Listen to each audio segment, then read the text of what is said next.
تو شاعر یہی کہہ رہا ہے کہ ہمیں محبوب کی محفل سے تو نکلوا دیا، لیکن ہم اس کی گلی میں بیٹھے رہیں گے۔ گلی کسی کی نہیں ہوتی، گلی پہ کسی کا حق نہیں ہے، اس لیے کوئی ہمیں اٹھانے کی کوشش نہ کرے۔ اب کیا ہم سے محبوب کی گلی بھی چھیننا چاہتے ہو؟ یہ تو کوئی بات ہی نہیں ہوئی، ہم تمہارے گھر پہ نہیں بیٹھے ہوئے۔ مطلب یہ کہنا چاہ رہے ہیں کہ محبت میں اس کیفیت کو پہنچ چکے ہیں کہ اب ہمیں محبوب نہ صحیح تو محبوب کی گلی ہی صحیح، اس لیے ہمیں محبوب کی گلی میں بیٹھنے سے کوئی نہ روکے۔ تو یہی مرکزی خیال ہے کہ شاعر کو محبوب کا گھر نصیب نہیں ہوا تو اس کی گلی ہی میں بیٹھنا پسند کر رہا ہے، یہ آپ کہہ سکتے ہیں۔ جب وہ جمال دل فروز، صورت مہر نیم روز، آپ ہی ہو نظارہ سوز، پردے میں منہ چھپائے کیوں۔ پہلے مصرے کو ہم سیدھا کریں۔ جب وہ جمال دل فروز ہو، صورت مہر نیم روز ہو، یا ہے بھی کر سکتے ہیں، جب وہ جمال دل فروز ہے، صورت مہر نیم روز ہے، آپ ہی نظارہ سوز ہو، یا ہو آ گیا تو اوپر بھی ہو ہی لگا لیجئے تاکہ یہ فعل ایک جیسا ہو جائے۔ تو پردے میں کیوں منہ چھپائے۔ جمال دل فروز، دل کو اچھا لگنے والا، دل کو روشن کرنے والا، دل کو بھانے والا، جمال خوبصورتی نظارہ دلکشی، جب وہ اس کا جلوہ دل کو بھانے والا ہے، کس کا؟ یقیناً محبوب کی بات ہو رہی ہے۔ اب کون سے محبوب کی بات ہو رہی ہے اس کا فیصلہ آگے چل کے کرتے ہیں، یعنی کہ وہ ایسا محبوب ہے کہ اس کا نظارہ جو ہے دل کو اچھا لگتا ہے، دل کو روشن کرتا ہے، ٹھیک ہے۔ اور حتیٰ کہ اتنا روشن ہے، صورت مہر نیم روز، مہر سورج کو کہتے ہیں، نیم روز آدھے دن کا سورج، یعنی جب بالکل پورے عروج پر ہوتا ہے، گویا دوپہر کا سورج۔ صورت مہر نیم روز، دوپہر کے سورج کی طرح، یعنی اس کا حسن دوپہر کے سورج کی طرح ہے، یعنی دلکش بھی ہے لیکن دوپہر کے سورج کی طرح بھی ہے۔ اور اسی سے بات بناتے ہوئے جوڑتے ہوئے آگے کہہ رہے ہیں آپ ہی نظارہ سوز ہو، سوز جلن تپش جلانا، نظارے کو جلانے والا، یعنی اتنا ہے جیسے سورج کے اگر ہم دن کی روشنی میں دیکھیں، اور اول تو دیکھ نہیں سکتے، دیکھیں تو جلن ہوگی نا، مطلب اس کا حسن جلا دینے والا ہے۔ جب وہ نظارہ سوز ہے، جلا دینے والا نظارہ ہے اس کا، تو پھر اس کو پردے میں منہ چھپانے کی ضرورت کیا ہے؟ کیوں؟ اس کو دیکھ تو وہ سکے گا ہی نہیں، دیکھے گا تو جل جائے گا۔ جب اسے معلوم ہے کہ میرا حسن، میرا جلوہ، میرا نظارہ خیرہ کن ہے، ایسا ہے کہ اگلا جل سکتا ہے، تو پھر اسے پردے میں منہ چھپائے نہ چھپائے ایک ہی بات ہے۔ عاشق کے لیے تو اس کا نظارہ ممکن ہے ہی نہیں۔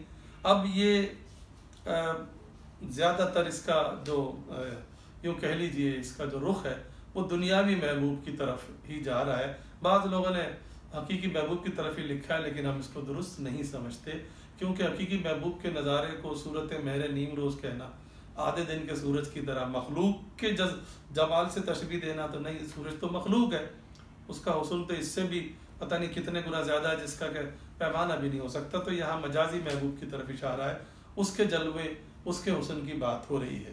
تو مرکزی خیال یہ ہو سکتا ہے کہ محبوب کا حسن ناقابل دید ہے، یعنی دیکھا نہیں جا سکتا۔ اگلا شعر مشہور زمانہ شعر ہے، قید حیات و بند غم، اصل میں دونوں ایک ہیں، موت سے پہلے آدمی غم سے نجات پائے کیوں۔ اس کو سیدھا کریں، وہ پہلا والا تو سیدھا ہی ہے، یا اصل میں قید حیات و بند غم دونوں ایک ہیں، موت سے پہلے آدمی غم سے کیوں نجات پائے۔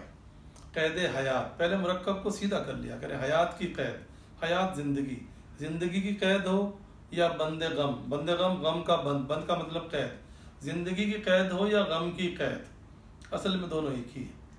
شاعر نے زندگی کی قید کو اور غموں کی قید کو ایک جیسا کہہ دیا ہے کہ نا، جب یہ معلوم ہو گیا کہ زندگی کی قید سے بھی چھٹکارا نہیں حاصل کر سکتے اور غموں کی قید سے بھی جان نہیں چھوٹ سکتی، کیونکہ دونوں ایک ہی ہیں، یعنی اس کا مطلب ہے کہ دونوں ایک دوسرے کے لازم و ملزوم ہیں، یعنی زندگی ہے تو غم تو ہوگا ہی ہوگا، غم ہے تو زندگی ہوگی، زندگی اور غم ضروری ہوگا ایک دوسرے کے لیے، اس لیے شاعر نے دونوں کو ایک کہہ دیا۔ جب دونوں ایک ہیں تو پھر کس بات پہ کیا واویلا کرنا، کیا شور مچانا، کیا رونا پیٹنا، پھر تو موت سے پہلے آدمی غم سے چھٹکارا حاصل نہیں کر سکتا۔ کیوں؟ جب تک زندگی، شاعر کا نظریہ ہے، جب تک زندگی ہے جب تک غم ہے، گویا زندگی کی قید اور غم کی قید ایک ہی بات ہے، کیوں زندگی ہے تو غم بھی ہوگا، تو شاعر یہ فرض کر رہا ہے کہ زندگی کے ساتھ غم لازمی ہے، اس لیے کہہ رہا ہے کہ اس کا مطلب غم سے چھٹکارا کب ملے گا؟ اس زندگی میں تو ملنے سے رہا۔ اس لیے غم سے چھٹکارا جب ہی ملے گا جب انسان زندگی سے چھٹکارا پا لے، یعنی مر جائے تبھی غموں سے جان چھوٹ سکتی ہے۔ گویا جب تک زندگی ہے انسان غموں سے جان نہیں چھڑا سکتا۔ اسی کو آپ مرکزی خیال سمجھ سکتے ہیں۔ آخری شعر مقطع: غالب خستہ کے بغیر کون سے کام بند ہیں، کیجیے روئیے زار زار کیا، کیجیے ہائے ہائے کیوں۔ پہلے مصرے کو سیدھا کریں تو تقریباً سیدھا ہی ہے۔ غالب خستہ کے بغیر کون سے کام بند ہیں، یا کون سے کام غالب خستہ کے بغیر بند ہیں، اور کیا زار زار روئیے اور کیوں ہائے ہائے کیجیے۔